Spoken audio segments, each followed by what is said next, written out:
Sebelumnya, jangan lupa untuk like video ini dan berikan saran serta kritik yang membangun untuk kami di kolom komentar.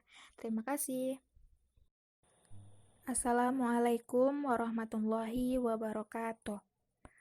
Untuk memenuhi tugas pada mata kuliah Pengembangan Media Pembelajaran, Program Studi Pendidikan Kimia, Fakultas Tarbiyah dan Keguruan, Universitas Islam Kuantan Singingi, kami dari kelompok yang terdiri dari saya sendiri yaitu Alin Syirah dan teman saya Septi Anggraini akan membahas tentang pengembangan media berbasis audio dan visual. Untuk pembahasan pertama akan dibahas oleh teman saya yaitu Septi Anggraini tentang pengembangan media berbasis audio. Pengembangan media berbasis audio. Menurut Sujana dan Rifai, media audio untuk pengajaran adalah bahan yang mengandung pesan dalam bentuk auditif yang dapat merangsang pikiran, perasaan, perhatian, dan kemauan siswa sehingga terjadi proses belajar mengajar. Media audio mempunyai sifat yang khas. 1. Hanya mengandalkan suara. 2. Personal. 3. Cenderung satu arah. 4. Mampu menggugah imajinasi. Jenis-jenis media audio. 1. Radio. Radio merupakan perlengkapan elektronik yang dapat digunakan untuk mendengarkan berita yang aktual dan mengetahui peristiwa-peristiwa penting dan yang terbaru, masalah-masalah kehidupan dan sebagainya. Radio dapat digunakan sebagai media pembelajaran yang cukup efektif. Media ini juga mampu merangsang partisipasi aktif bagi si pendengar. 2. Kaset audio. Alat ini sangat umum dikenal oleh masyarakat sebagai alat musik.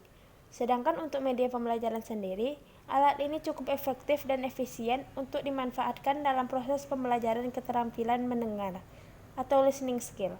Rekaman audio merupakan media yang sangat tepat untuk pembelajaran bahasa, misalnya latihan untuk membaca Al-Quran, rekaman berbahasa asing, rekaman doa-doa, dan lainnya. 3. Alat perekam magnetik. Alat perekam magnetik atau tape recorder adalah salah satu elektronik yang mampu merekam suara secara manual dan merupakan salah satu media yang memiliki peranan yang sangat penting dalam penyampaian keakuratan sebuah informasi. Alat ini sangat cocok digunakan sebagai media pembelajaran yang akan disampaikan kepada siswa. Macam-macam alat penyimpanan audio. 1. Piringan hitam. 2. Kaset. 3. CD atau DVD. 4. MP3. Fungsi media audio, yaitu untuk melatih segala kegiatan pengembangan keterampilan yang berhubungan dengan aspek-aspek keterampilan pendengaran. Sebagai media radio, media audio juga merupakan media pembelajaran yang sifatnya searah, sehingga jika ada sesuatu yang kurang jelas, peserta didik tidak bisa langsung bertanya. Kelebihan media audio. 1. Harganya murah. 2. Dapat digunakan bersamaan dengan alat perekam radio sehingga dapat diulang atau diputar kembali. 3. Mudah dipindahkan. 4. Dapat merangsang partisipasi aktif pendengaran siswa, serta dapat mengembangkan daya imajinasi seperti menulis, menggambar, dan sebagainya. Sedangkan kekurangannya yaitu 1. Dalam suatu rekaman, sulit menemukan lokasi suatu pesan atau informasi. Jika pesan atau informasi tersebut berada di tengah-tengah pita, apalagi jika radio, tape tidak memiliki angka-angka penentuan putaran. 2. Kecepatan rekaman dan pengaturan track yang bermacam-macam menimbulkan kesulitan untuk memainkan kembali rekaman yang direkam pada suatu mesin perekam yang berbeda. Baiklah, kita masuk pada pembahasan media pembelajaran berbasis audio visual. Media audio visual adalah media yang mencakup dua jenis media yaitu audio dan visual yang mempunyai unsur suara dan unsur gambar.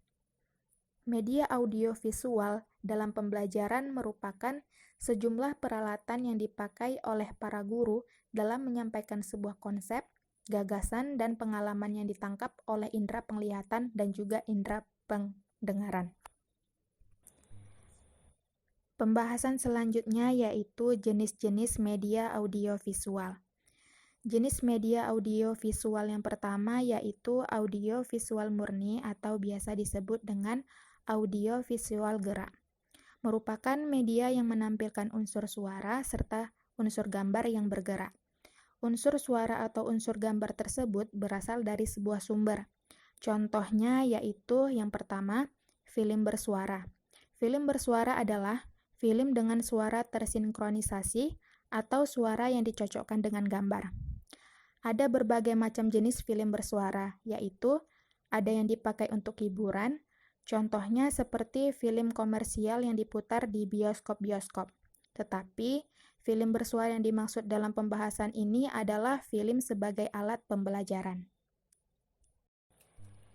Contoh yang kedua yaitu video. Video merupakan suatu media audiovisual yang menampilkan rangkaian gambar elektronik yang disertai oleh unsur suara atau audio dan juga unsur gambar yang disimpan dengan proses penyimpanan pada media pita, videotape, atau disk. Dalam pembelajaran, media video merupakan gambar gerak yang di dalamnya terdapat serangkaian alur dan menampilkan pesan dari berbagai sumber gambar untuk tercapainya tujuan pembelajaran. Video semakin lama semakin populer dalam masyarakat kita. Pesan yang disampaikan juga dapat bersifat fakta maupun fiktif, dapat bersifat informatif, edukatif, atau bisa juga instruksional. Contoh yang ketiga yaitu televisi. Televisi adalah sebuah media telekomunikasi terkenal yang berfungsi sebagai penerima siaran gambar bergerak beserta suara, baik itu yang monokrom atau hitam putih maupun berwarna.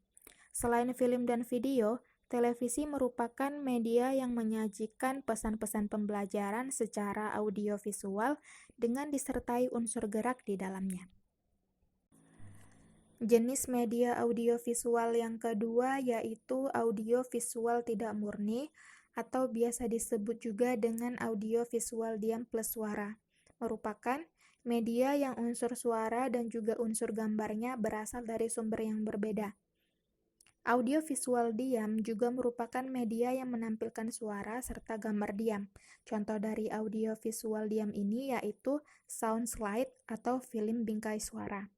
Film bingkai suara atau sound slide adalah suatu film berukuran 35 mm yang biasanya dibungkus dengan bingkai dari karton atau plastik berukuran 2x2 inci.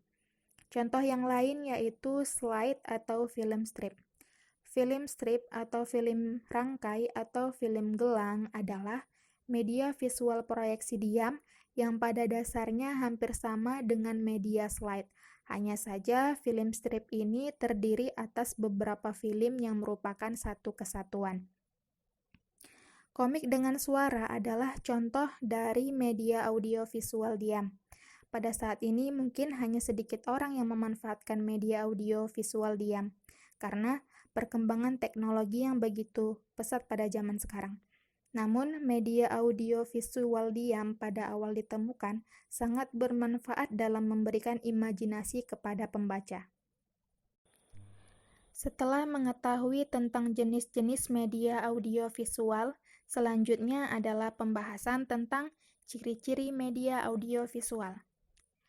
Teknologi audiovisual merupakan cara untuk menghasilkan atau menyajikan materi, yakni dengan memakai mesin-mesin mekanis dan juga elektronik untuk menyampaikan pesan-pesan audio dan juga visual.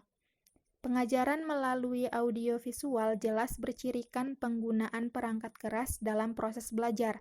Contohnya seperti mesin proyektor film, tape recorder, dan proyektor visual yang lebar. Ciri-ciri utama teknologi media audiovisual antara lain, yang pertama, biasanya bersifat linear. Maksudnya adalah akan mengalami perubahan secara bertahap. Yang kedua, biasanya menyajikan visual yang dinamis, artinya selalu berubah-ubah. Yang ketiga, dipakai dengan cara yang sudah ditetapkan atau diterapkan sebelumnya oleh perancang maupun pembuatnya. Yang keempat, merupakan representasi fisik dari gagasan real atau gagasan abstrak. Yang lima, dikembangkan menurut prinsip psikologis behaviorisme dan kognitif. Yang keenam, umumnya berorientasi kepada guru dengan tingkat pelibatan interaktif murid yang rendah. Setelah mengetahui tentang jenis dan ciri-ciri media audiovisual, selanjutnya adalah tentang fungsi dari penggunaan media audiovisual itu sendiri.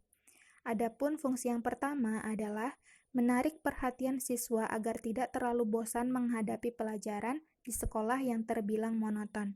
Fungsi yang kedua yakni mempercepat pemahaman dalam sebuah proses pembelajaran oleh guru. Fungsi lainnya adalah efektivitas ruang. Dengan adanya ruang media audiovisual, maka keterbatasan sebuah ruangan yang ada dalam kelas bisa lebih dihemat. Masih banyak fungsi lain dari media audiovisual, yakni misalnya membantu siswa menjadi lebih produktif dan komunikatif. Jika di kelas siswa malas untuk melakukan aktivitas, maka dengan bantuan media ini siswa akan tertarik, sehingga siswa akan bersemangat dan tertarik untuk melakukan praktek. Sementara itu, fungsi media dalam pembelajaran dalam konteks komunikasi mempunyai fungsi yang sangat luas, yaitu sebagai berikut. Fungsi yang pertama yaitu fungsi edukatif. Fungsi ini menyampaikan pengaruh yang bernilai pendidikan, mendidik siswa serta masyarakat agar berpikir lebih kritis, memberi pengalaman yang bermakna, dan mengembangkan serta memperluas cakrawala berpikir siswa. Fungsi yang kedua yaitu fungsi sosial, yaitu menyampaikan informasi autentik dalam berbagai bidang kehidupan dan juga konsep yang sama pada setiap orang, supaya dapat memperluas pergaulan, pengenalan, pemahaman tentang orang dan adat istiadat serta cara bergaul. Fungsi yang ketiga yaitu fungsi ekonomis. Dengan menggunakan media pendidikan, pencapaian tujuan bisa dilakukan dengan efisien. Penyampaian materi bisa menekan sedikit pemakaian biaya, tenaga, serta waktu tanpa mengurangi efektivitas dalam pencapaian tujuan. Dan fungsi yang terakhir yaitu fungsi budaya. Fungsi ini memberikan perubahan-perubahan dalam segi kehidupan manusia, bisa mewariskan dan juga meneruskan unsur-unsur budaya serta seni yang ada di masyarakat. Pembahasan selanjutnya yaitu kelebihan dan kekurangan media audiovisual. Secara umum, media audiovisual memiliki kelebihan serta kekurangan, yaitu sebagai berikut.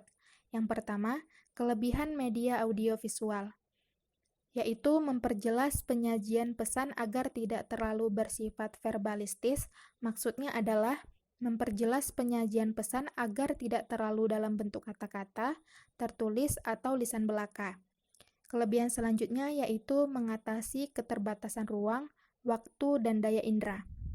Yang kedua, kekurangan media audiovisual. Media audiovisual tidak dapat digunakan di mana saja dan kapan saja, karena media audiovisual cenderung tetap di tempat. Biaya pengadaan media audiovisual relatif sangat mahal. Jika guru tidak bisa berpartisipasi aktif, maka siswa akan cenderung menikmati visualisasi serta suaranya saja. Pembahasan yang terakhir yaitu manfaat media audiovisual. Berikut ini merupakan manfaat menggunakan media audiovisual. Yang pertama, mempermudah dalam menyajikan serta menerima pembelajaran maupun informasi, serta bisa menghindarkan salah pengertian. Yang kedua, mendorong rasa keingintahuan. Hal ini disebabkan karena sifat audiovisual yang menarik dengan gambar yang dibuat semenarik mungkin, membuat anak tertarik serta memiliki keinginan untuk mengetahui lebih banyak. Yang ketiga, memastikan pengertian yang diperoleh. Sebab selain dapat menampilkan gambar, grafik, diagram maupun cerita, pembelajaran yang diserap melalui penglihatan atau visual, sekaligus dengan pendengaran atau audio, bisa mempercepat daya serap anak dalam memahami pelajaran yang disampaikan. Dan yang keempat, tidak membosankan. Maksudnya ialah karena sifatnya yang variatif. Siswa dalam pembelajaran tidak merasa bosan karena sifatnya yang beragam film, 3 dimensi atau 4 dimensi, dokumenter, dan yang lainnya. Hal ini dapat menciptakan sesuatu yang variatif dan tidak membosankan bagi siswa. Demikian pembahasan kami tentang pengembangan media berbasis audio dan visual. Semoga video ini bisa memberikan informasi yang bermanfaat bagi kita semua. Sekali lagi, jangan lupa untuk like video ini dan berikan saran serta kritik yang membangun untuk kami di kolom komentar ya. Terima kasih. Assalamualaikum warahmatullahi wabarakatuh.